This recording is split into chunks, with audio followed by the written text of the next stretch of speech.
और आज का हमारा मुद्दा है निजीकरण का विरोध।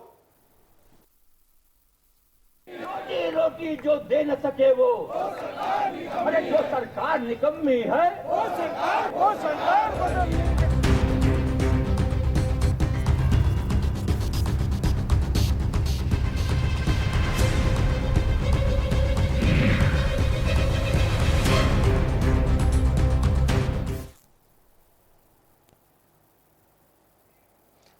जी हाँ, सरकार ने साफ कर दिया है, केंद्र सरकार ने साफ कर दिया है, निर्मला सीतारमण ने साफ कर दिया है, प्रधानमंत्री ने भी साफ कर दिया है कि वो बैंकों का निजीकरण करेंगे और कुछ कंपनियों पब्लिक सेक्टर यूनिट का भी निजीकरण करेंगे। इसके जरिए वो 1,75,000 करोड़ रुपए की कमाई करेंगे। बैंकों का निजीकरण करेंगे, साफ हो गया है, लेकिन इसको लेकर के बैंक कर्मचारी और अधिकारी आंदोलित हैं। 2 दिन की, आज 15 तारीख और 16 तारीख को 2 दिन का उन्होंने हड़ताल का आह्वान किया है। इसमें अधिकारी और कर्मचारी दोनों शामिल हैं और 9 यूनियन ने इसका समर्थन किया है। अब सवाल ये उठता है, एक और सरकार कह रही है कि वो बैंक का निजीकरण करेंगे। जाहिर सी बात है कि सरकार की मंशा कुछ होगी, क्योंकि उससे देश को कितना लाभ होगा, क्योंकि सरकार हम लोगों ने ही चुन के भेजी है। दूसरी तरफ बैंक कर्मचारी इस पर हड़ताल कर रहे हैं। आखिर वो क्यों हड़ताल कर रहे हैं, ये समझने और समझाने की बात है और यही कारण है कि हमने इस मुद्दे को आज चुना है और इसी पर हम चर्चा करेंगे। हमारे साथ में खास मेहमानों का एक पैनल भी जुड़ा हुआ है, हम उनसे आपका तारुफ भी कराएंगे, लेकिन उससे पहले आपको एक रिपोर्ट दिखा देते हैं। दरअसल ये रिपोर्ट देखिए और उसके बाद हम इस पर चर्चा करेंगे।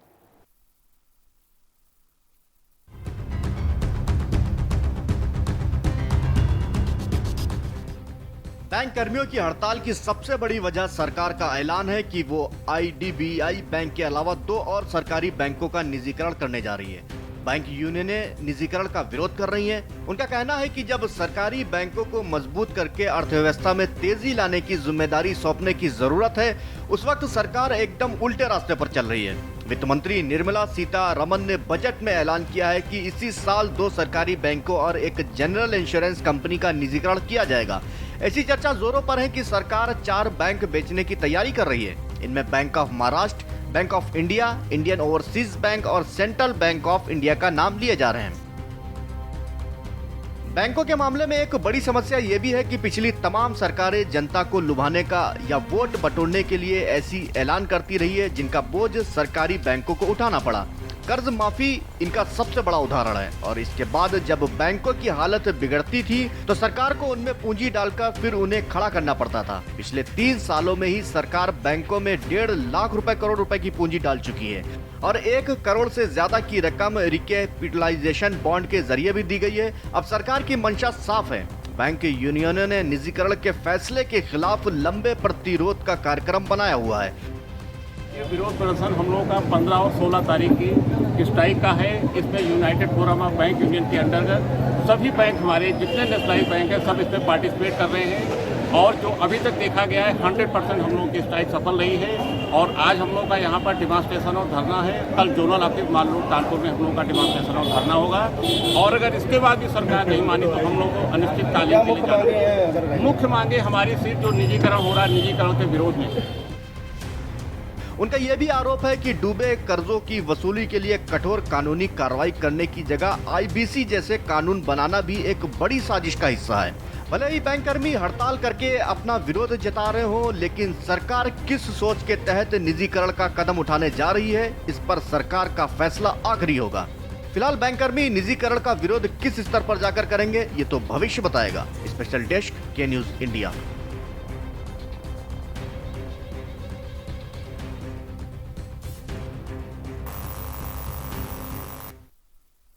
निजीकरण का विरोध क्यों, ये सबसे बड़ा सवाल है।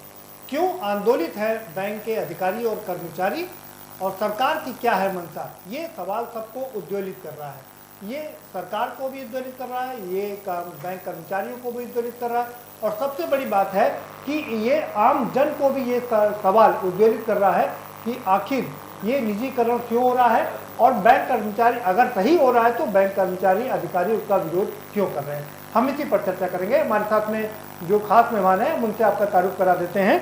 हमारे साथ में KC जैन साहब हैं, भारतीय जनता पार्टी के बहुत वरिष्ठ प्रवक्ता है। बहुत स्वागत है आपका। डॉक्टर हरेंद्र मलिक जी है, कांग्रेस के वरिष्ठ नेता है, 4 बार विधायक रह चुके हैं, सांसद रह चुके हैं, पूर्व सांसद है। बहुत स्वागत है हरेंद्र मलिक जी आपका भी। और हमारे साथ पवन कुमार जी हैं, राष्ट्रीय उपाध्यक्ष हैं, all India bank officers confederation के राष्ट्रीय उपाध्यक्ष हैं, आपका भी बहुत स्वागत है। और अर्थशास्त्री के रूप में हमारे साथ में भूपेंद्र तिवारी जी हैं, भूपेंद्र जी आपका भी बहुत स्वागत है। सीधा रुक करेंगे डॉक्टर पवन कुमार जी का। पवन कुमार जी, सरकार कह रही है कि हम बैंकों का निजीकरण करेंगे, इससे लाभ गिना रही है, 1,75,000 करोड़ रुपए उसको कमाने हैं। आप विरोध क्यों कर रहे हैं, विरोध क्यों? देखिए, राष्ट्रीयकृत बैंक 1969 में राष्ट्रीयकृत किए गए किसी उद्देश्यों के साथ, और मुख्य उद्देश्य उसका ये था कि आम जन तक बैंकिंग पहुंचाना। और इस उद्देश्य को हमारी वर्तमान सरकार ने कई फोरम्स पे माना भी है। इन्होंने जब जनधन अकाउंट खुलवाए तो उसमें 98% जनधन खाते सरकारी बैंकों ने खोले। पीएम स्वनिधि बांटा अभी, उसमें 97% सरकारी बैंकों ने बांटा। जब प्राइवेट बैंक्स ने स्वनिधि बांटने से मना कर दिया तो उनके अगेंस्ट कोई एक्शन भी नहीं हुआ।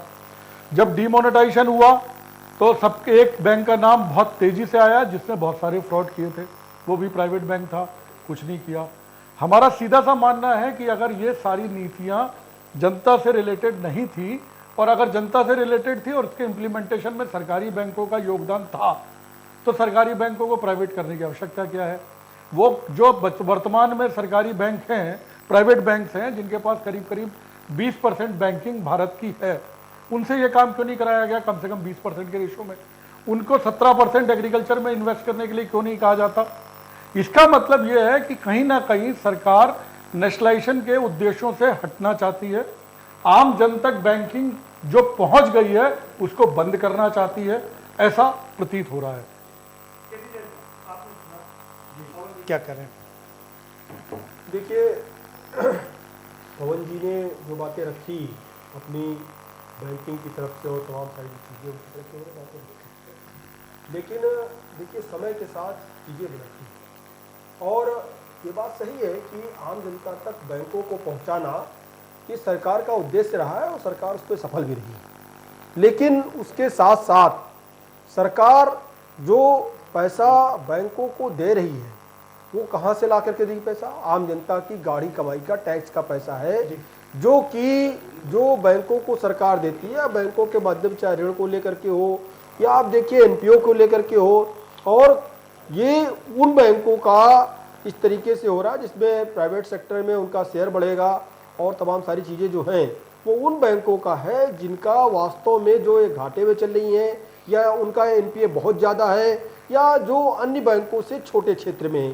तो इन सारी चीज़ों को ध्यान में रख करके इस तरीके का निर्णय लिया गया है। लेकिन जो कर्मचारी है, कर्मचारियों का किसी प्रकार का कोई नुकसान नहीं है। नियम और शर्तें जिस समय उन्होंने ज्वाइनिंग की थी जो वो थी वही लागू रहेंगी। लेकिन हाँ, जो सरकार का उद्देश्य है वो ये है कि आप ये देखिए, जो प्राइवेट सेक्टर की बैंकें हैं उसमें कितने % एनपीए है और जो सरकारी बैंकें हैं, जो 12 बैंकें हैं सरकारी, उनमें कितना % एनपीए है? टोटल जो एनपीए हो रहा है उसका 86% सरकारी 12 बैंकों में हो रहा है, और जितनी सारी बैंकें हैं उनको मिला लीजिए तो टोटल उनका मात्र 14% है। तो कुल मिलाकर के इसका मतलब ये है कि जो बैंक के कर्मचारी हैं, वो चाहे बड़े अधिकारी हैं छोटे अधिकारी हैं, वो ये समझते हैं कि हमको सिर्फ अपनी तनख्वाह से मतलब है, बैंक डूबे या बनी रहे हमसे कोई मतलब नहीं है, उनकी तनख्वाह फिक्स है। बोर्ड जो है वो भी यही कह रहा है, जो उसका बोर्ड है, क्योंकि बोर्ड सरकारी बोर्ड है। लेकिन जब उसका जो है, जब उसमें दूसरों लोगों का जब उसमें इन्वॉल्वमेंट होगा, उसमें अन्य कंपनियों का शेयर बढ़ेगा, उसके बाद में जो ये एनपीए होता है, जो डूबता है पैसा, और जो सरकार बैंकों को खड़ा करने के लिए जनता की गाढ़ी कमाई का टैक्स उन बैंकों को देती है, जो पैसा सार्वजनिक क्षेत्रों में जाना चाहिए था, कंस्ट्रक्शन में जाना चाहिए था, डेवलपमेंट में जाना चाहिए था, अन्य नौकरियां देने के लिए जाना चाहिए था, विकास के लिए जाना चाहिए था, वो पैसा क्या हो रहा है कि जो एनपीए हो रहा है उनके खाते में जा रहा है। इन चीजों को रोकने के लिए अगर ये शुरुआत की, फिर 2 बैंकों की शुरुआत की जा रही है। अगर लगा ये लाभकारी है तो आगे बढ़ाया जाएगा, अगर लगा कि नहीं इससे कोई बहुत ज्यादा लाभ नहीं हो रहा है तो उसको ठीक है। जैसे पवन जी, मैं आपसे एक अनुरोध करूंगा, पहले हम अपने सारे मेहमानों को शामिल करेंगे, उसके बाद हम दोबारा आपके पास में आएंगे। हमारे साथ दो और बहुत खास मेहमान जुड़ चुके हैं। राजपाल कश्यप जुड़ चुके हैं हमारे साथ में, समाजवादी पार्टी के वरिष्ठ नेता हैं, विधायक है। बहुत स्वागत है राजपाल कश्यप जी आपका भी। हरेंद्र मलिक जी हमारे साथ पहले से ही जुड़े हुए हैं। हरेंद्र मलिक जी, आपने केसी जैन साहब को सुना कि 86% एनपीए सरकारी बैंकों का हो रहा है और ये एनपीए बढ़ता ही जा रहा है। उसको रोकने के लिए, उसको कर्म करने के लिए उनका निजीकरण किया जा रहा है। जैन साहब, 86% आपने एनपीए बता दिया सरकारी बैंकों का है। अगर आप सरकार नहीं चला सकते, आप बैंक का प्रशासन दुरुस्त नहीं कर सकते, अगर मेरे सिर में दर्द हो तो क्या सिर काट दिया जाएगा? आप ये देखिए, सत्यता यह है कि 69 से पहले जब पवन जी ने बताया, बैंक से आम जनता बहुत दूर थी और इस देश में जो औद्योगिक क्रांति और जो गरीब के हाथ में रोजगार का मुद्दा आया, रोजगार उसको मिला, उसमें हमारे बैंकों की बहुत बड़ा एक सहयोग है। और हमारी बैंकिंग इंडस्ट्री बहुत पाक साफ इंडस्ट्री, मैं ये तो नहीं कहता 100% है, परंतु फिर भी अच्छा काम बैंक इंडस्ट्री कर रही थी। बैंकिंग इंडस्ट्री, आप सारे लोगों को कह करके बैंक को सब्सिडाइज लोन बंटवाएंगे, आप उन्हें टारगेट फिक्स करेंगे कि प्रधानमंत्री योजना में आपको इतना ऋण देना है। आप ये बताएं मुझे, आदरणीय जैन साहब से ये भी पूछ लो, जो प्रधानमंत्री और मुख्यमंत्री जी के नाम पर रोजगार योजना चल रही है, उनमें कितना लोन प्राइवेट बैंकों ने दिया है? मुद्रा लोन कितना दिया है प्राइवेट बैंकों ने? एग्रीकल्चर सेक्टर या प्रायोरिटी सेक्टर को कितना लोन ये दे रहे हैं? जो रिस्क सेक्टर है उन सबको तो हमारे नेशनलाइज बैंक भुगतेंगे। और एनपीए की बात ये कह रहे हैं, अगर एनपीए है, आप तो बहुत सख्ती कर रहे हैं आजकल, अगर आप सख्ती कीजिए, एनपीए को रोकिए, रूल्स रेगुलेशन बढ़ाइए, पर इससे क्या हुआ कि आप सारे देश को बेचे दे रहे हैं। अरे भाई, हमने सरकार ये कहना कि इतने रुपए की आमदनी होगी, अब ये देश की जनता ने सरकार चुनी थी या कॉर्पोरेट घराना चुना था? हम लोगों ने सरकार चुनी, देश की जनता ने सरकार चुनी। आदरणीय प्रधानमंत्री जी, आदरणीय वित्त मंत्री जी पूरे देश के नागरिकों के समान हैं, और उसके बाद ये कहना आप हर चीज को क्यों बेच रहे हैं? आप इसका छोटा किसी और से कर लिया होगा, अब इसको दे रहे हैं कि ये खराब है। खराब कैसे है? आपने नीरव मोदी चले गए, ये कई मोदी गए हैं पैसा ले करके, उनके खिलाफ क्या कार्रवाई की आपने? अब कितने आपने जीएम स्तर के अधिकारी या ईडी या चेयरमैन कितने करप्शन में भेजे? सत्यता कोई करप्टी ने मिला ही नहीं। जी ठीक है, जी ठीक है, ठीक है, ठीक है। हरेन जी, आपकी बात पूरी आ गई, दोबारा से आपका रुख करेंगे। जी जी जी बैंक का घर देखा जा करके, बैंक का दर देखा। आप ये भी देखें, जो आपके नेशनलाइज बैंक है, वो ही सारी आपकी जो योजनाएं हैं, जो योजना आपकी है, वो सारी वही तो झेलते हैं। ऐसा ना करो, ये देश बिक जाएगा। ठीक है, ठीक है हरेन जी, दोबारा ठीक है, ठीक है हरेन जी, दोबारा से आपका रुख करेंगे, आपका समय समाप्त हो गया। राजपाल कश्यप जी, क्या कहेंगे आप? आपकी पहली प्रतिक्रिया। बीजेपी सरकार को ना आम जनता से मतलब है, ना नौजवानों से मतलब है, ना बेरोजगारों से मतलब है, ना किसानों से मतलब है, ना किसी के पेट से मतलब है, ना कर्मचारियों के पेट से मतलब है, ना बच्चों के भविष्य के सवाल पे। ये केवल इनको कारपोरेट की फिक्र है और कारपोरेट के लिए ही सारी योजनाएं, नियम, सब चीजें उसी तरीके से टारगेट की जा रही। सरकारी जो संस्थान है हमारे, उसको बर्बाद करके फिर कारपोरेट को दिए जा रहे हैं। चाहे जितनी बड़ी बड़ी संस्थाएं हैं, राष्ट्रीय धरोहरें हैं, उनको बर्बाद करके किसी तरीके से प्राइवेट सेक्टर में दे दिया जाए। आज 30 लाख कर्मचारी स्ट्राइक पे थे बैंकों के, और 16,000 करोड़ के चेक नहीं क्लियर हो पाए। ये किसका नुकसान हुआ, ये बताइए? बीजेपी लगातार राष्ट्रीय धरोहरों को खत्म करके करण पे और निजीकरण करके आरक्षण भी खत्म हो रहा है। निजीकरण में आरक्षण, जो दलित पिछड़े हैं, शोषित वंचित है, आदिवासी है, उनको नौकरी भी नहीं मिलने वाली है। और जिस तरीके नहीं राजपाल जी, वो मुद्दा दूसरा है, हम अभी बैंकों के निजीकरण की चर्चा कर रहे हैं। जी, गारंटी है, एक विश्वास है और सरकारी बैंकों पे लोगों को ज्यादा भरोसा है। प्राइवेट बैंकों को क्या है, उठा के सामान चले जाएंगे, सिक्योरिटी मनी होगी वही बचेगी और कुछ बचेगा जो गवर्नमेंट के पास है। और सरकार की जो सरकारी बैंक होती है, गांव गरीब किसान मजदूर कितने बैंक के ये DFHL कंपनी भाग गई, एक महाराष्ट्र बैंक थी वो भाग गई, तो आम आदमी तो सफर कर रहा है ना, क्या करेंगे? बिल्कुल ठीक करें। राजपाल जी, आपने एक बहुत मौजूद सवाल खड़ा किया है कि बैंक एक गारंटी है, बैंक एक विश्वास है। ये बिल्कुल बात सच है, आम लोगों का विश्वास है वो। शानदार बात की है। हम आएंगे दोबारा से आपके पास में। Doctor Bhupendra Tiwari ji, as a अर्थशास्त्री आप क्या देखते हैं? सरकार कह रही कि हम ये बेच करके 1,75,000 करोड़ रुपए कमाएंगे और ये NPA नहीं होगा, इसके तमाम फायदे गिना रही है। देखिए, NPA होना ना होना ये सरकार के हाथ में है। सबसे बड़ी चीज ये है कि NPA हो क्यों रहा है जी। ये सरकार की ऐसी नीतियां हैं कि एक सरकार आई उसने कर्जा माफ कर दिया, दूसरी सरकार आई उसने कर्जा माफ कर दिया और NPA बढ़ता गया।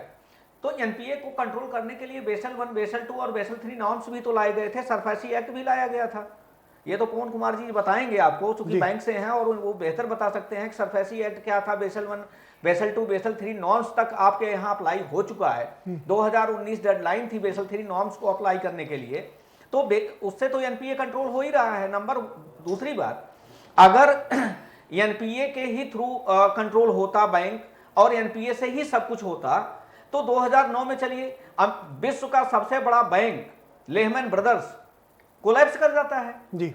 जैसे रियल एस्टेट का सब प्राइम क्राइसिस आती है, लेहमैन ब्रदर्स कोलैप्स कर जाता है। कल की डेट में अगर ICICI बैंक, HDFC बैंक या इस तरह से जितने भी प्राइवेट सेक्टर का आप गुणगान कर रहे हैं, कल को ये कोलैप्स हो जाए तो सरकार तो यही कह रही है ना कि हम बजट में अब इस साल सरकार ने यही कहा है कि हम केवल 5 लाख रुपया लौटाएंगे। हमारा 50 लाख रुपया अगर किसी प्राइवेट सेक्टर के बैंक में जमा है, हम सिर्फ 5 लाख पाएंगे, तो 45 लाख का रुपए का कौन उसका जिम्मेदार होगा? तो सवाल इस बात का है कि किसी भी अंग में अगर मान लीजिए सड़न पैदा हुई है तो आप उसका उपचार करिए, ना कि अंग को ही काट करके आप फेंक दीजिए। तो सबसे बड़ी बात है कि अगर NPA बढ़ रहा है, दूसरी बात अगर हम फोकस करें कि आप कह रहे हैं 1,75,000 करोड़ रुपए में कमाऊंगा, ठीक है, इस बजट में आपने एक बैंक का निजीकरण कर लिया, दूसरे बजट में आपने दूसरे बैंक का निजीकरण करके और इस तरह से आपने अपने फिजिकल डेफिसिट को पूरा कर लिया।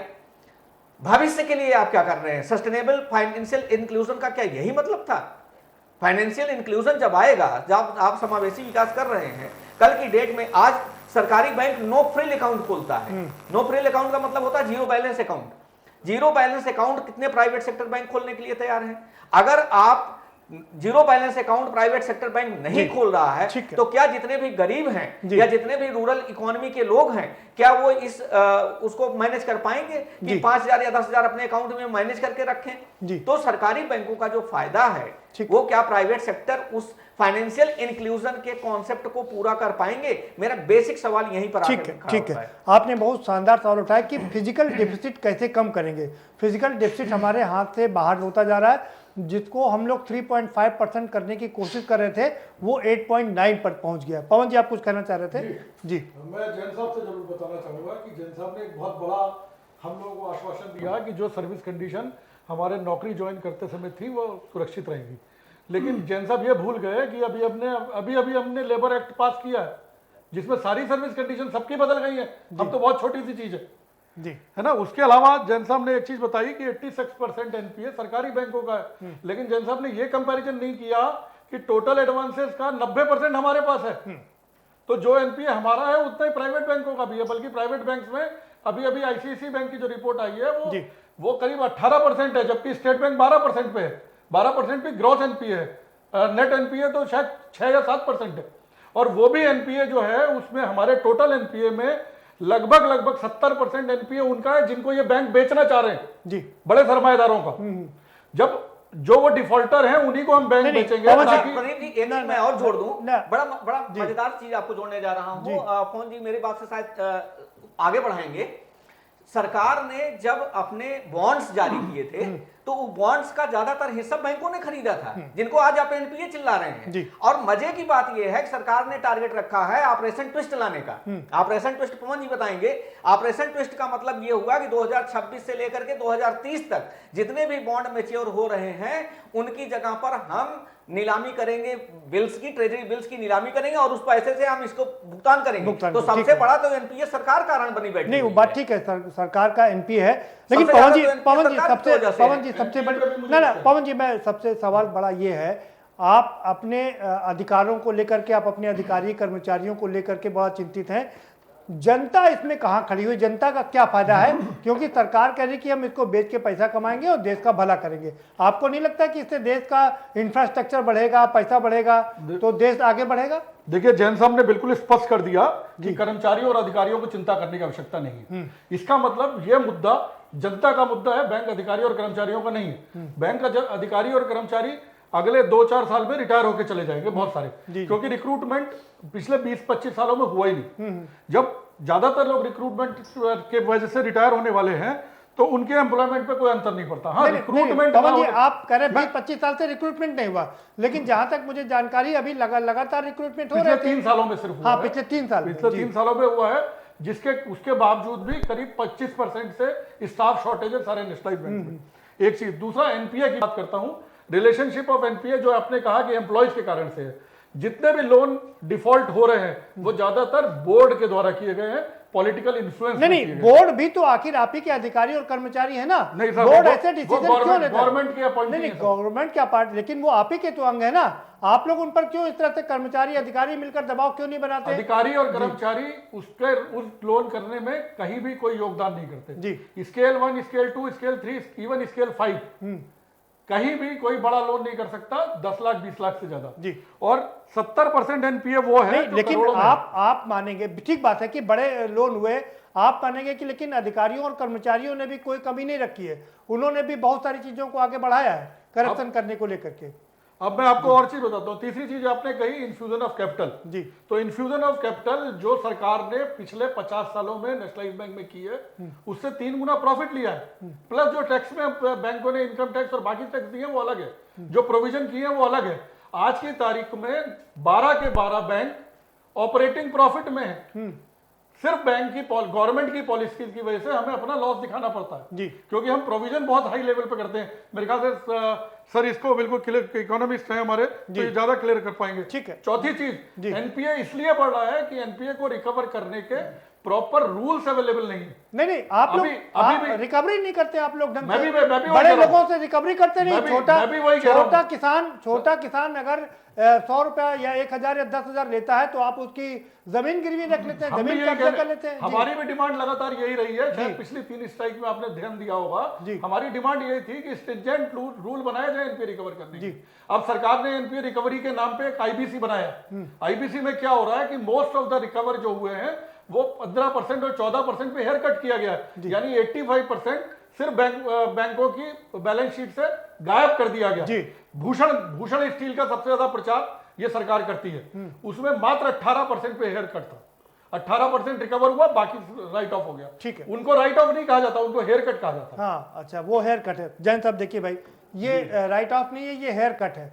और अपनी चीजों को कैसे किनारे रखना है, कारपेट के नीचे दबाना है, ये सब सरकारें जानती हैं। देखिए पहली बात तो ये है कि मैं कोई अर्थशास्त्री नहीं हूँ विश्वकर्मा जी, और मैं एक आम जनता का और पार्टी का जो एक व्यू है मैं वो रख रहा हूँ।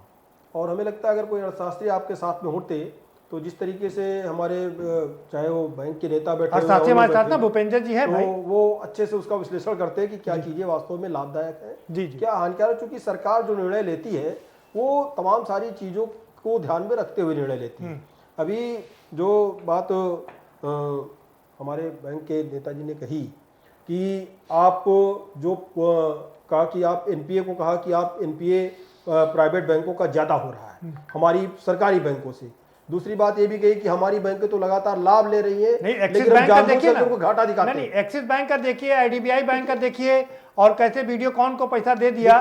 देखिए हमने एक जो ओवरऑल जो सरकारी डाटा है और जो बैंक का ही आंकड़ा है वो मैंने आपके सामने रखा, और अलग अलग डाटा और आंकड़ा हमारे बैंक के कर्मचारी बहुत अच्छे तरीके से रख सकते हैं, अलग बात है। लेकिन हमारे पास जो सरकार की तरफ से एक डाटा है कि 86% एनपीए सरकारी बैंकों का है, 14% टोटल एनपीए का प्राइवेट बात आपकी सारी ठीक है। बैंकों को मिला नहीं करके। जैन साहब, बात आपकी हमारे ठीक है। पास जो जानकारी ना है, ना वो आपकी मैं आपको जानकारी बता रहा एकदम हूं। दुरुस्त है और ये और बिल्कुल वो- फैक्ट भी है। वो मैं लेकिन इसे- सवाल ये उठता है, देखिए, सवाल सुन लीजिए, जी। सवाल ये उठता है कि आखिर सरकार अपने लोगों से ही तो पैसा दिलवाएगी ना। नहीं, वो नहीं, एसबीआई से पैसा दिलवाएगी कि इनको मुद्रा लोन देना है, इनको ये लोन देना है, प्राइवेट बैंक से तो कर नहीं पाएगी। नहीं नहीं, देखिए जो सरकारी योजनाएं हैं उनमें कोई काम होना अलग बात है, लेकिन जो बड़ी बड़ी कंपनियां हैं और तमाम सारे जो प्राइवेट लोन हुए, अभी हमारे जो बैंक के साथी बैठे साथ में उन्होंने एक बात कही कि जो हम लोगों को लोन कितना देना है, 15 लाख 20 लाख तक दे सकते हैं, लेकिन जो बड़े लोन हुए हैं वो बोर्ड उसमें डिसाइड करता है। इसी बोर्ड को बदलना है। ये जो बोर्ड है, बोर्ड जो डिसीजन लेता है, बोर्ड में नए लोग आएंगे और वो फिर नए तरीके से डिसीजन लेंगे। दूसरी बात ये कह देना कि पूरी बैंक को बेच रहे हैं, देखिए बैंक में प्राइवेट इन्वेस्टमेंट है, उसका इसका मतलब ये नहीं कि पूरा की पूरा बैंक दूसरे जैन को। साहब, आम जनता दूसरी से बात- जुड़ा, जैन साहब आम जनता से जुड़ा सबसे बड़ा सवाल ये है, अधिक कर्मचारियों और अधिकारियों के साथ साथ में अगर प्राइवेट बैंक पैसा लेके भाग जाती हैं तो उसका जिम्मेदार कौन होगा? देखिए तमाम पंजाब मैं बैंक बता रहा चली हूं। गई हैं जी। देखिए पहले की बात, जो समस्याएं थी वो अलग थी जी। और यहाँ पे पहली बात तो ये कि पूरा 100% किसी भी कंपनी को नहीं दिया जा रहा। जो इसमें बैंकिंग का शेयर अगर 51% से ज्यादा हो गया तो उसको कहा जाता है प्राइवेटाइजेशन हो गया, और वहां पर बोर्ड पूरा चेंज हो जाता है, क्योंकि 51% जिसके पास शेयर है, फिर बोर्ड अपने हिसाब से वहां पर डिसाइड होता है जी। वही चीजें। और ये इसलिए किया जा रहा है जिससे कि जो है एक बड़ी पूंजी जुटाई जा सके, नहीं, और कंपनियां जो है, नहीं, जो कंपनी प्राइवेट जैन साहब बिल्कुल ठीक बात है, बड़ी पूंजी मेरी बात जुटाइए, मेरी बात आ जाए जी, प्रदीप जी बस्ती से। जी। देखिए जो पूंजी है, जो कैपिटल है बैंकों की, जब वो इस तरीके से उसमें ज्यादा शेयर अन्य कंपनियों का या अन्य किसी उसमें उसका हो जाता है कंपनी का, उसके बाद में नहीं, कैपिटल जैन जुटाना, साहब ये सबको पता है, पूंजी जुटाना उनकी जिम्मेदारी है। ये सबको फिर जो पता है। एनपीए जी। होता है या बैंक को खड़े करने की सवाल जिम्मेदारी ये है, तो सरकार जैन की साहब- जिम्मेदारी वो खत्म हो जाती है। जैन साहब, राज्यपाल जी ने एक शानदार सवाल किया, उन्होंने जी। कहा कि बैंक सरकार का विश्वास है, बैंक जनता का विश्वास है, ये विश्वास ही टूट जाएगा, बैंक पैसा कैसे रखेगी? देखिए विश्वास इसलिए नहीं टूटेगा जी। ये कह देना, देखिए प्राइवेट किसी जो पहले से सरकारी बैंकें हैं उसमें से कितना शेयर देंगे? 70%, 80% मैक्सिमम शेयर दे देंगे। अगर 51% से ज्यादा हो गया तो उसको प्राइवेटाइजेशन कहा जा रहा है। ऐसी स्थिति में ऐसा नहीं कि सरकार पूरा की पूरा शेयर किसी को दे रही है। सरकार का उद्देश्य है कि 1,75,000 करोड़ रुपए कमाना है, जुटाना, ठीक है, पूंजी जी। जुटाना, जी। कमाना नहीं, एक बड़ी बात आपने जुटाना, कही, और इस पूंजी को क्लियर कर लेते पूंजी हैं। को जी। इस पूंजी को जो आम जनता है उसके लाभ के लिए खर्च करना। ठीक है। दूसरी बात क्या है, जो कैपिटल कंपनी को आवश्यकता होगी, जो बैंक को कैपिटल की आवश्यकता होगी, वो स्वयं बैंक जुटाएगी। वो चाहे उसके जो बोर्ड के मेंबर हैं वो व्यवस्था करे या अन्य बैंकों से वो लोन ले, फिर उसकी जिम्मेदारी बैंक की होगी, ना कि सरकार की होगी। होता क्या है कि ये जो हमारे पास मजबूरी है, मुझे जो ब्रेक पर पूंजी जाना है वो है। पूंजी कहां से है? नहीं ठीक है, पूंजी तो टैक्स की है ना। ठीक है, मुझे कुछ सवाल लेने थे पवन जी से, लेकिन ब्रेक पर जाएंगे, एक छोटा सा ब्रेक लेंगे, ब्रेक के बाद आएंगे तो चर्चा के सिलसिले को आगे बढ़ाएंगे।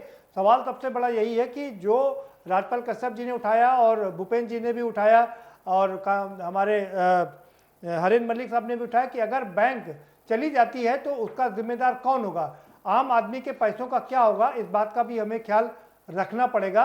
और जैन साहब कह रहे हैं कि वो 100% बैंक नहीं बेचे जा रहे हैं, 51% और 70% तक ही बेचे जाएंगे। इस पर हम थोड़ा सा क्लेरिफिकेशन जरूर चाहेंगे, लेकिन ब्रेक के बाद। रोटी जो दे न सके वो अरे जो सरकार निकम्मी है वो सरकार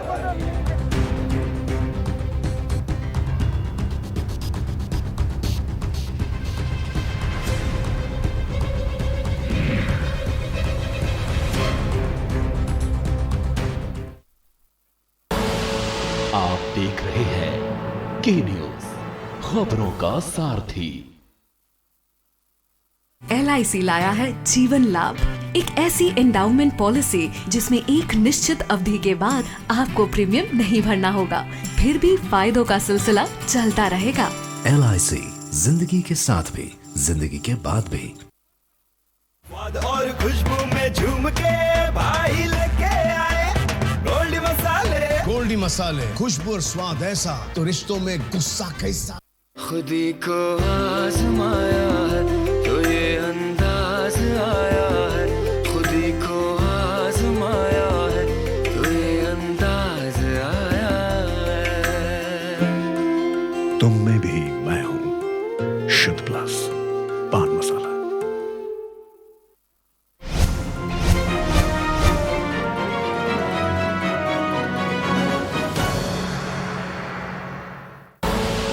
आप देख रहे हैं के न्यूज, खबरों का सारथी।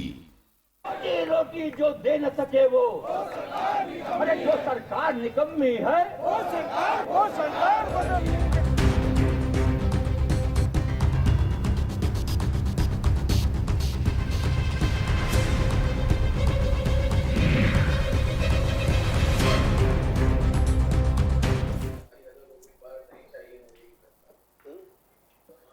ब्रेक के बाद आपका स्वागत है और सभी मेहमान हमारे साथ में जुड़े हुए हैं।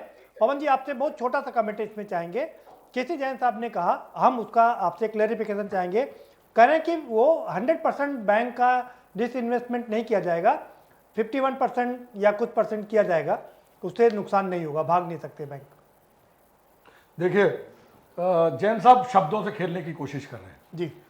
इस बार बजट में जो घोषणा की गई है वो 2 बैंकों के प्राइवेटाइजेशन की घोषणा की गई है, डिसइन्वेस्टमेंट की घोषणा नहीं की गई है।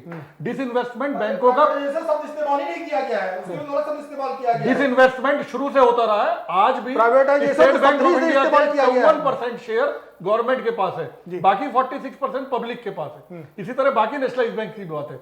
अभी अभी जो सबसे नजदीक अगर आप देखें, आईडीबीआई बैंक का क्या हुआ, अचानक से एक दिन एक अध्यादेश लाके उसको प्राइवेट डिक्लेयर कर दिया गया।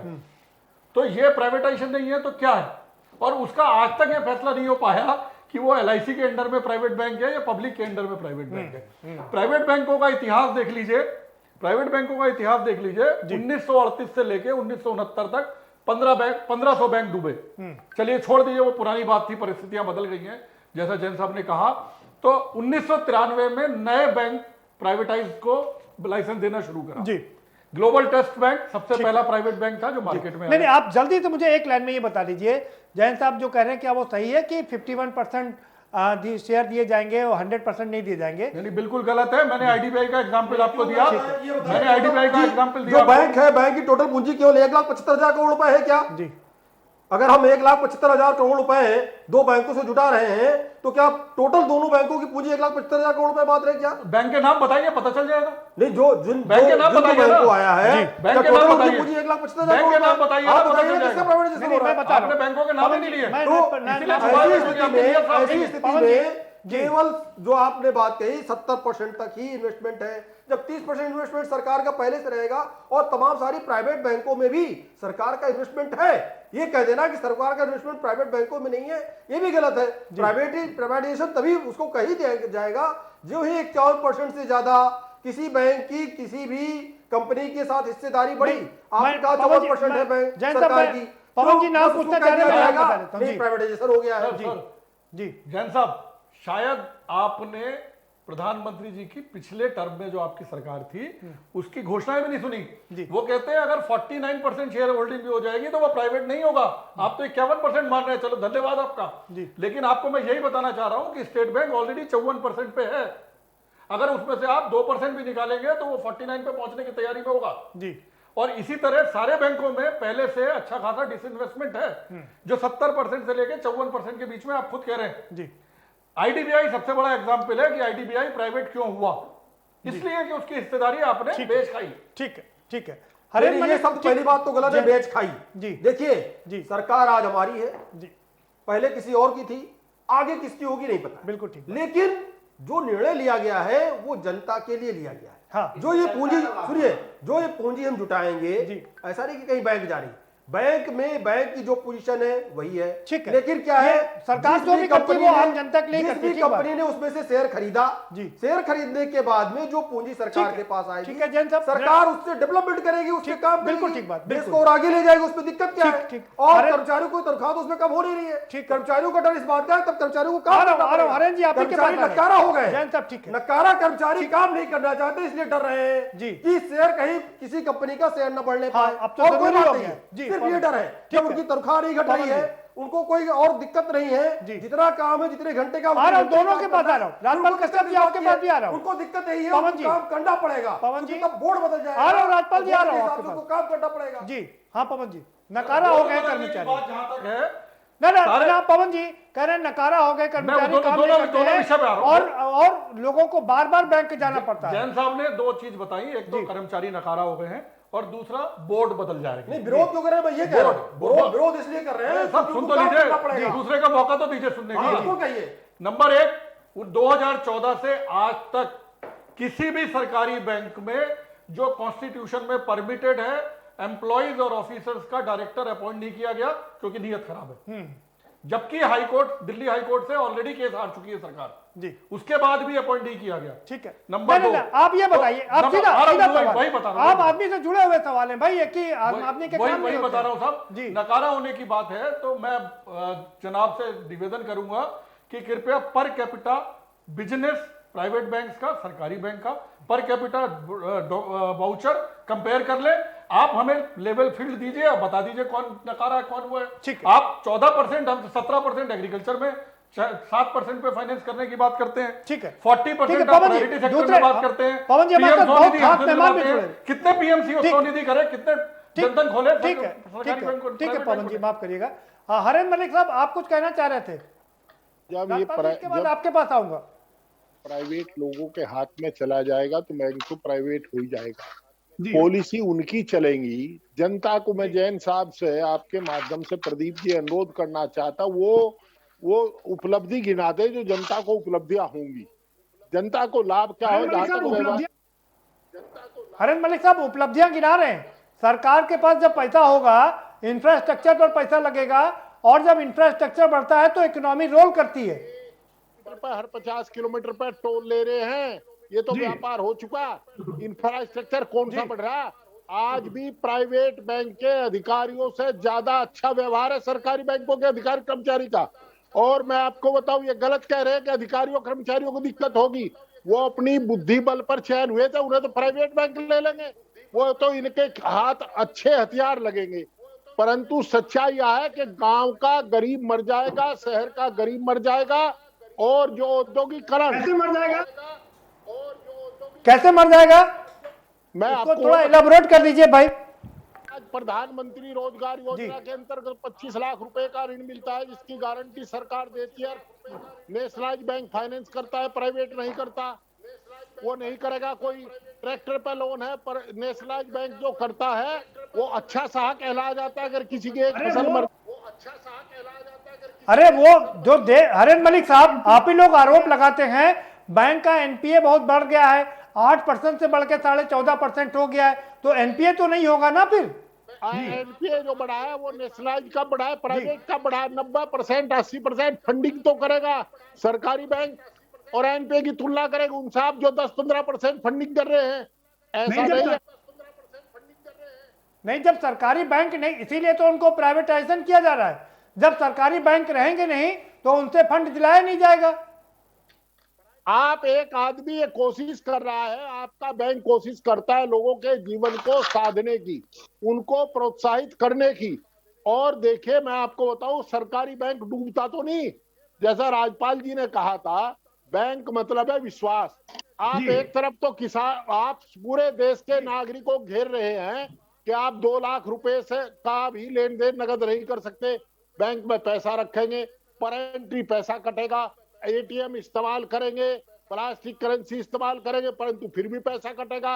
आप ये कहने में जैन साहब को क्या शर्म है कि हम गरीब के हाथ से निवाला छीन करके सरमाएदार ना ना ना ना वो सरकार के पास पैसा होगा तो जो किसानों को सम्मान निधि 6,000 रुपए मिल रही सालाना, वो 12,000 रुपए मिलेगी ना सालाना। और इंफ्रास्ट्रक्चर जी 6,000 रुपए में तो कार पे कपड़ा मारने वाला भी नहीं आता। आप 6,000 रुपए साल मजाक कर रखी किसान को। हरेंद्र मलिक साहब सरकार पैसा कहाँ से लाए? कोरोना काल में इकोनॉमी इतने नीचे चली गई है, -23.9%। लूट लिया केवल रुइया और अंबानी जी के पेट्रोल पंप चलवाने के लिए। आप उनको चलवाने के लिए आपने सारा आदमी लूट लिया। बीपीसीएल भी बेच रहे हैं, आप LIC बेच रहे हैं, आप सारे नवरत्नों को बेच करके कहाँ ले जाओगे? बैंकिंग तो हमारे गौरव थे। आम आदमी बैंक को अपना बैंक समझता था। मैं ये कह रहा हूँ, आंकड़े गवाह हैं। 60 लाख। जी जी ठीक बात, आप बिल्कुल ठीक कह रहे हैं। और राजपाल कश्यप जी भी यही बात कर रहे हैं कि हर आदमी बैंक को अपना बैंक समझता था। ठीक है राजपाल कश्यप जी, आप अपनी बात रख सकते हैं। देखिए जी, पहली बात तो आरबीआई के पूर्व गवर्नर रघुराज राजन ने कहा है कि निजीकरण, बैंकों का निजीकरण भविष्य के लिए बहुत बड़ा ये झटका लगेगा, भविष्य इससे अंधकारमय हो सकता है। उन्होंने चिंता व्यक्त की है, पेपरों में भी आया कई जगह। और ये बताइए बड़े बड़े कारपोरेट घराने राजपाल कश्यप जी, रघुराम राजन जी एक अच्छे अर्थशास्त्री हैं, इसमें कोई शक नहीं है, लेकिन देश में सिर्फ वही अर्थशास्त्री हैं ऐसा तो नहीं है ना। नहीं, तो वो बड़े आरबीआई के पूर्व गवर्नर रहे हैं और वो देखिए उन्होंने बयान दिया है और उन्होंने तो इनका नहीं राजपाल जी उन्होंने बयान दिया, वो बयान मैंने भी पढ़ा है, आप ठीक कर रहे हैं। लेकिन रघुराम राजन सिर्फ अकेले अर्थशास्त्री नहीं है, और पूर्व आरबीआई के पूर्व तमाम और गवर्नर हैं जो इसकी वकालत कर रहे हैं। नहीं, यहाँ पर मैं थोड़ा सा हस्तक्षेप करूंगा। देखिए रघुराम राजन मेरा कहने का मतलब है लेकिन रघुराम राजन वो अर्थशास्त्री हैं जिन्होंने 2005 में ये प्रेडिक्ट किया था कि 2009 में स्लो डाउन आएगा पूरी वर्ल्ड इकोनॉमी में, और वो वर्ल्ड इकोनॉमी में स्लो डाउन आया 2008 में। वो अच्छे अर्थशास्त्री, ठीक बात। जी राजपाल जी को सुन लेते हैं। जी राजपाल जी, कारपोरेट घरानों को लोन दिलवा दिया बीजेपी ने, सबसे ज्यादा चंदा लिया है, 20,000 करोड़ चंदा मिला है, कहां से मिला? सर किसानों से दिलवाया जी, बीजेपी तो पकड़ करके वापस ला रही उन लोगों को जो इन्होंने नारा दिया था। बीजेपी की सरकार उनको पकड़ के वापस ला रही है। ये तो कांग्रेस ने उनको दिया, 18% कांग्रेस ने उनको दिया लोन ना, दिया किसने? दिया कांग्रेस की सरकार ने उनको लोन। अरे उसका आंकड़ा मैं देता हूँ साहब, उसका कांग्रेस की सरकार ने उनको लोन, उसका आंकड़ा मैं देता हूँ। बिना पेपर चेक किए क्यों लोन दे दिया कि लेके फरार हो गए? उसका आंकड़ा मैं देता हूँ। कितने लोग मानसिक रूप से इनकी सरकार में परेशान हो गए, कितने आत्महत्या कर चुके इनकी नीतियों कार्यक्रमों की वजह से, कितने लोग आज बीमार हो गए, कितने लोग आत्महत्या कर चुके। देश का नौजवान हमेशा ही करता रहता है, कितने सेक्टर बंद हो गए। सर जी अभी तो प्राइवेटाइजेशन हुआ नहीं, आत्महत्या पहले कर लिए।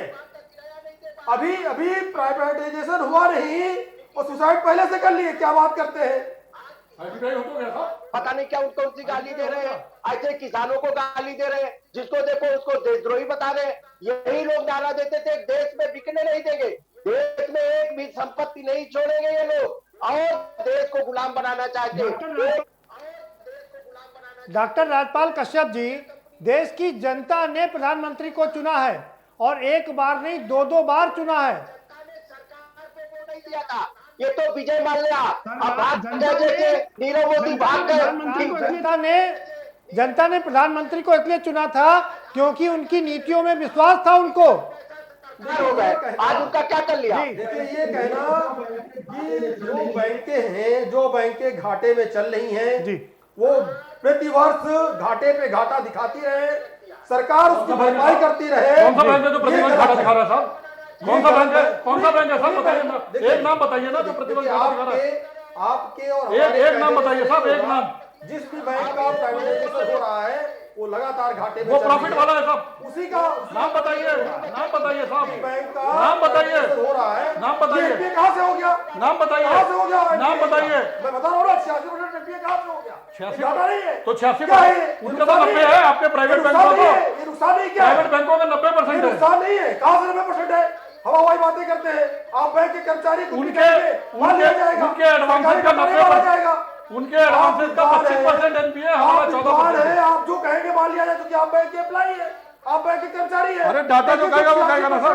जो सरकार कहती है कि 86% एनपीए सरकारी बैंकों का, वो गलत है जी। लेकिन उनका लोन, उनका एडवांस भी तो देखिए ना, वो भी तो 90% है। ये बात सरकार को आप बताइए। सरकार को पता है? कहाँ पता है? सरकार को पता है। ये आप यहाँ बैठ के कह रहे हैं सरकार लेती है भाई, सरकार को पता है। अरे जैन साहब, सरकार सुनिए, सरकार ही ने लिया है, सरकार ही को नहीं पता है। WMA क्यों लेता है? सरकार ही तो लेती है। गलत बात, आप गलत डाटा दे रहे हैं।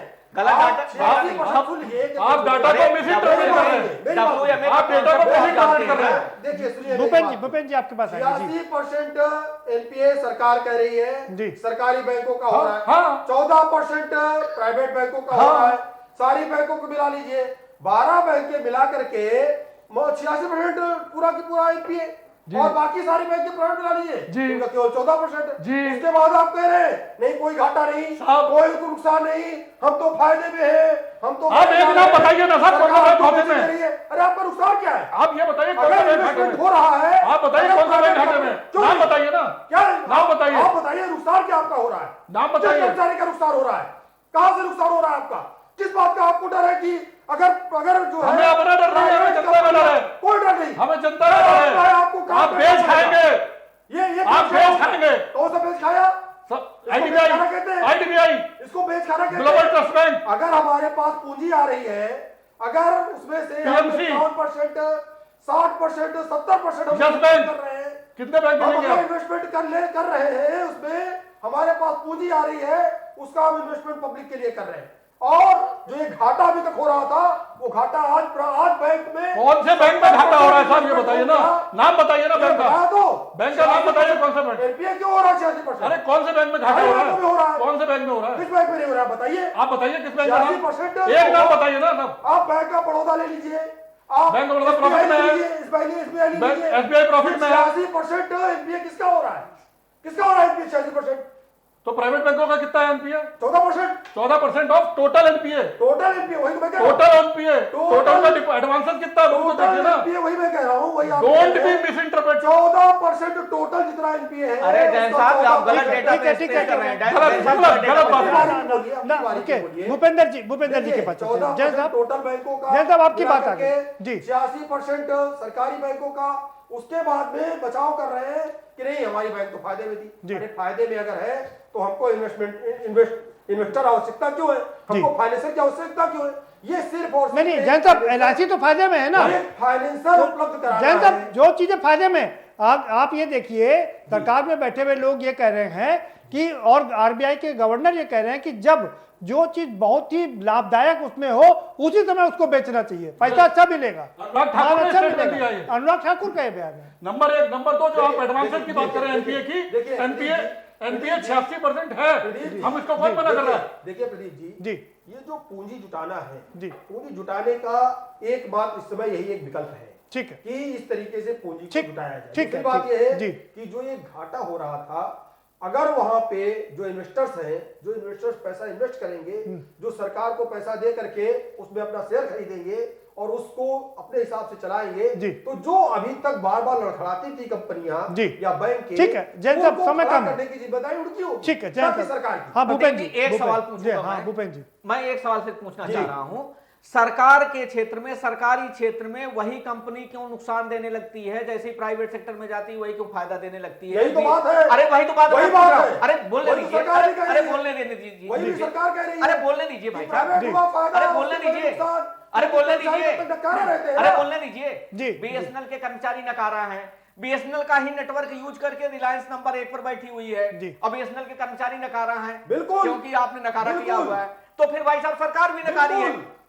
अगर सारे सरकारी कर्मचारी नकारा है तो सरकार भी नकारी है। क्यों फायदा नहीं हो रहा है भाई? अरे भाई सरकार, ये तो सरकार की नाकामी है ना। क्यों नहीं हो रहा? अरे सरकार की नाकामी है यार, अरे सरकार की नाकामी है, आप मैनेज नहीं कर पा रहे हैं। अरे टॉप लॉस, अरे टॉप लॉस अगर टॉप लॉस का कॉन्सेप्ट क्लियर है, टॉप लॉस की पॉलिसी क्लियर है, तो फिर सरकार नीचे का काम नहीं करेगा। नाकामी को दूर कर रही है। अरे सरकार नाकामी नहीं दूर कर रही है। भूपेन जी नहीं कर रहे। भूपेन जी ये बात सही है। रुकिए भूपेन जी, एक सवाल मेरा आपसे ये है, जैन साहब की एक बात सच है कि अगर बीएसएनएल अच्छे से काम करती, ग्राहकों को सही से सेवा देती, तो बिल्कुल सही आपने प्रश्न किया, बिल्कुल सही प्रश्न किया। 5G स्पेक्ट्रम की नीलामी में सारे प्राइवेट सेक्टर प्लेयर्स पार्टिसिपेट करेंगे एक्सेप्ट बीएसएनएल, और कौन कंपटीशन करेगा? बीएसएनएल। किसके साथ करेगा? ये बात आपकी ठीक है, ये बात आपकी ठीक है कि जब आप उनको हथियार ही नहीं देंगे तो लड़ेंगे भाई साहब, लड़ेंगे वो, लेकिन बात आपकी ठीक, लेकिन सवाल ये भी है कि जब उनको हथियार दिए गए, जब 2G को दिया गया तो 2G का उन्होंने अच्छे इस्तेमाल नहीं किया। बिल्कुल सही कहा जी। 2G का इस्तेमाल उनको तब करने को दिया गया जब 3G सबको बांट दिया गया। 3G का इस्तेमाल उनको तब करने को दिया गया जब 4G सबको बांट जब 4G सबको बांट दिया। 4G का उनको तब लाइसेंस दिया गया जब 5G सबको बांट दिया। ठीक है भाई साहब, कैसे लड़ेगा वो? ठीक कैसे कंपटीशन कर लेगा? यही हाल बैंकों के साथ भी हो रहा है, यही हाल LIC के साथ भी हो रहा है। LIC तो सबसे बढ़िया कर रही है। एक कुछ नई चीज मैं आपको बताना जल्दी से, एक छोटी सी चीज है।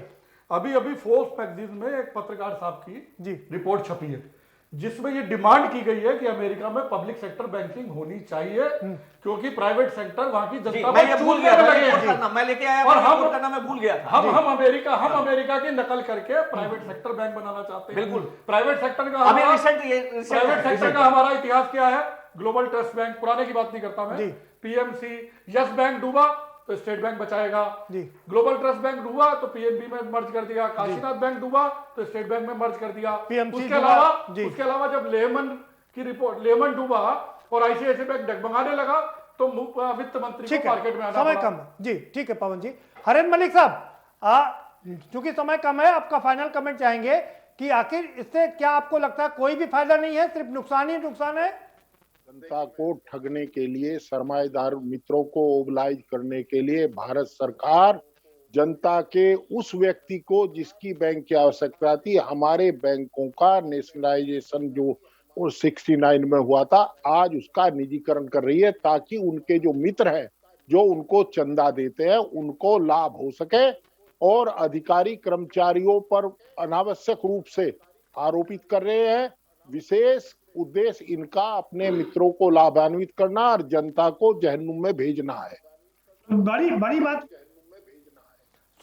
बड़ी बात यह है, इंदिरा गांधी ने सारे प्राइवेट बैंक को नेशनलाइज किया था, तो इसमें दिक्कत क्या है? अगर जनता इनकी मुहर नहीं लगाती है, आपकी सरकार आएगी तो आप फिर से सरकारीकरण कर दीजिएगा जी। कि जब हमारी सरकार आएगी तो सारे फैसले बदले जाएंगे और फैसलों में जो करप्शन हुआ उसकी भी जांच होगी। और राहुल गांधी और प्रियंका जी जो ट्वीट की राजनीति करते हैं, जैन साहब फाइनल कमेंट करें जी। विरुद्ध कानून अपना काम करेगा। ठीक है, ठीक है। राजपाल कश्यप जी, सरकारें कोई भी हो सभी बैंकों का इस्तेमाल करती हैं, इस बात में कोई शक है क्या? था कि बैंकें जनता का विश्वास है जी, और सरकार और सरकारी तंत्र पे आज भी सब लोग भरोसा करते हैं। लेकिन इस सरकार ने तो ऐसी अस्थिरता देश में पैदा कर दी, अविश्वास पैदा कर दिया कि अब किसी को कुछ पता ही नहीं, अफरा तफरी में देश चल रहा है।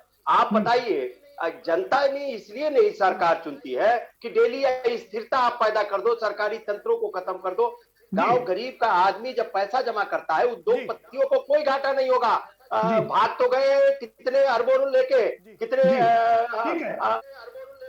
जी, ठीक है, लेके सब भाग गए, उनकी कुछ सेहत पे फर्क पड़ा। लेकिन जिस गरीब आदमी का पैसा लगा था, जो गरीब आदमी का पैसा लगा था, ठीक है, गरीब आदमी तो हो रहा, ऐसे ही सरकारी ये गरीब आदमी मर जाएगा, आपका यही कहना है ना? ठीक है राजपाल जी, समय कम है हमारे पास जी।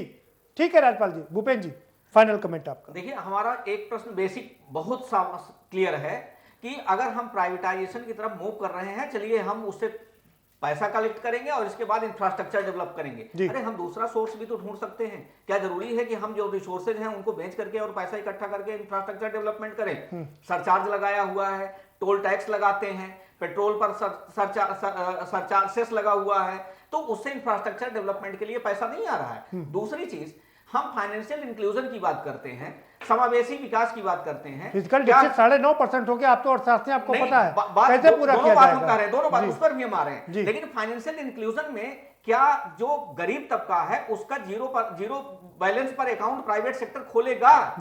सबसे बड़ा प्रश्न यहां पर है कि प्राइवेट सेक्टर क्या गांव में जाएगा ब्रांच खोलने? क्या प्राइवेट सेक्टर जो प्रायोरिटी सेक्टर की लेंडिंग होती है, ये बड़ा मौजूद सवाल उठा रहे हैं। ठीक है, वो वेलफेयर नहीं करेगा, वो वेलफेयर स्टेट की तरफ से काम नहीं करेगा।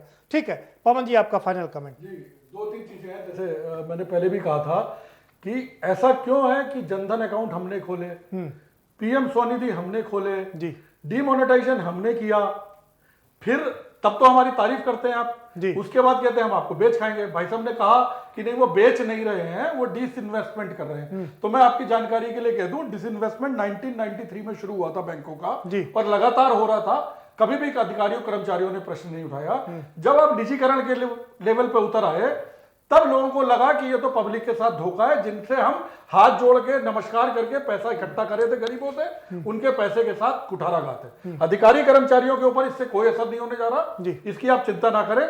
अधिकारी कर्मचारी सुरक्षित है, उनको आप गलत आश्वासन देने की जरूरत नहीं है। आप समझिए कि वो जिस आदमी का 10 रुपया, 20 रुपया, 50 रुपया और 500 रुपया हमारे खाते में बैंक में जमा है, उसका पैसा डूबने वाला है प्राइवेटाइजेशन के बाद। ठीक है, जनता के साथ जो पीएम स्वनिधि हमने 10-10 हजार रुपए बांटी है, वो प्राइवेट बैंक बांटने वाले नहीं है।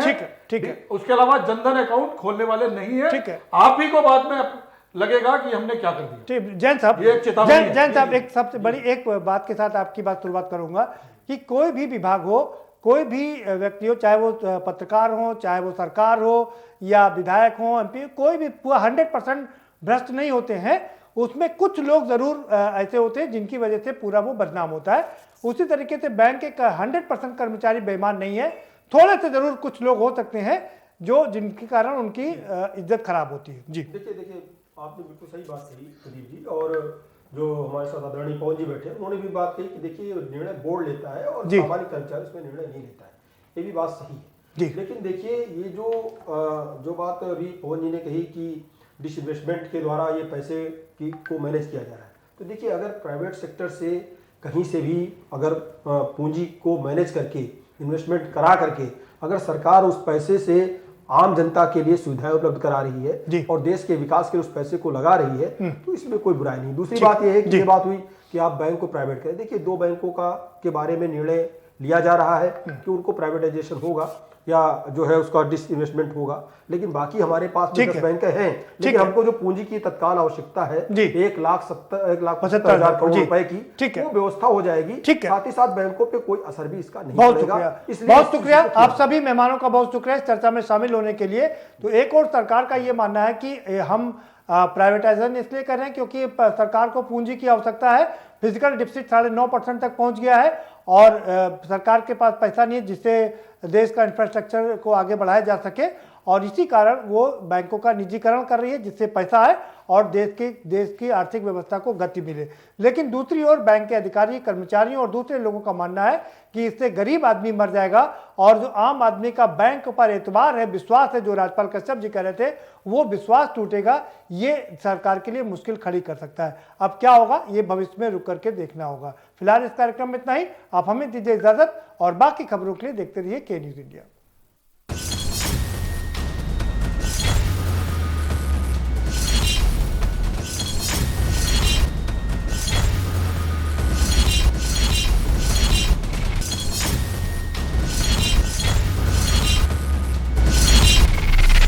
कार्यक्रम के प्रायोजक हैं गोल्डी मसाले।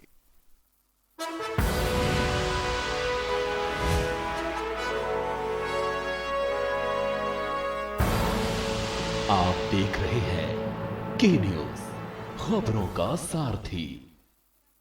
मिलकर कदम उठाएं और नए कल की ओर बढ़ें। LIC प्रस्तुत करते हैं पुरुषों के लिए आधार स्तंभ व महिलाओं के लिए आधारशिला योजना। 75,000 से 3 लाख रुपए तक की बीमा राशि। अधिक जानकारी के लिए निकटतम LIC शाखा से संपर्क करें।